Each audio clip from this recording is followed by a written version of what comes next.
How do I convince Jenny not to come around? She insists on coming over. But the only problem is that I had promised her I was going to start this business. What would she think of me if she still finds out this is all I thrive on? Holy shit.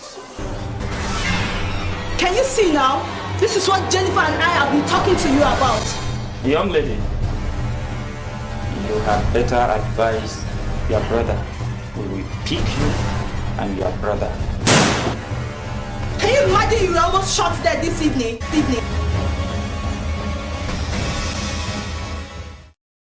Jennifer. Don't even think of calling my number because I'm changing it as soon as I leave here.